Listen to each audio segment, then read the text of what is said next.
आज का बाइबल का वचन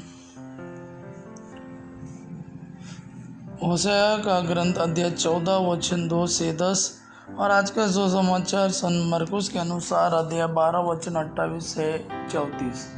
होशेया का ग्रंथ अध्याय 14 वचन 2 से 10। हे इज़राइल, अपने प्रभु ईश्वर के पास लौट आओ, क्योंकि तुम अपने पाप के कारण गिर गए हो।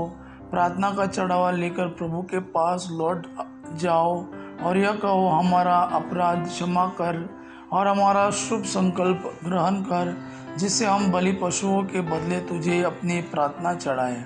असुर हमको बचाने में असमर्थ है।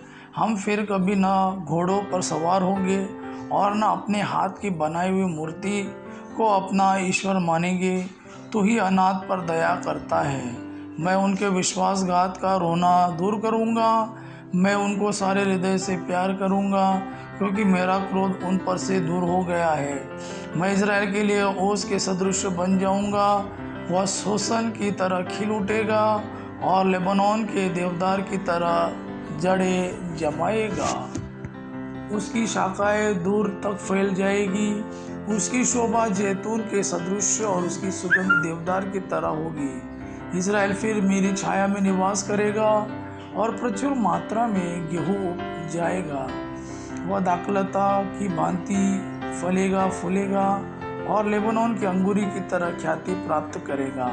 हे इफ्राइम, देव मूर्तियों से मुझको क्या? मैं तुम्हारी प्रार्थना सुनता, तुम्हारी देख रेख करता हूँ। मैं सदाबहार सरू का वृक्ष हूँ। तुम्हें मुझसे ही फल मिलता रहता है। कौन समझदार है जो ये बातें समझेगा? कौन बुद्धिमानो जो इनका मर्म जान लेगा? प्रभु के मार्ग सीधे हैं, धर्मी उन पर चलते हैं, किंतु पापी इन पर गिर जाते हैं। आज का सुसमाचार सन मार्कुस के अनुसार अध्याय 12 वचन 28 से 34। एक शास्त्री यीशु के पास आया। उसने यह विवाद सुना था और यह देखकर कि यीशु ने सदूकियों को ठीक उत्तर दिया, उनसे पूछा, सबसे पहली आज्ञा कौन सी है? यीशु ने उत्तर दिया, पहली आज्ञा यह है, हे इज़राइल सुनो, हमारा प्रभु ईश्वर एकमात्र प्रभु है।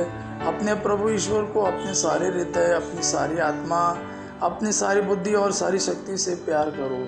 दूसरी आज्ञा यह है, अपने पड़ोसी को अपने समान प्यार करो। इनसे बड़ी कोई आज्ञा नहीं है। शास्त्री ने उनसे कहा, ठीक है गुरुवर, आपने सच कहा है, एक ही ईश्वर है, उसके सिवा और कोई नहीं है।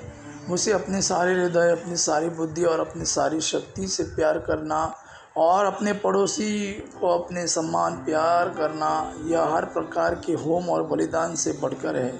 यीशु ने उसका विवेकपूर्ण उत्तर सुनकर उससे कहा, तुम ईश्वर के राज्य से दूर नहीं हो। इसके बाद किसी को यीशु से और प्रश्न करने का साहस नहीं हुआ। यह प्रभु का वाणी है। प्रभु को धन्यवाद। आपा पिता की महिमा और पुत्र यीशु का प्रेम आप पर सदा सर्वदा बना रहे। आमीन।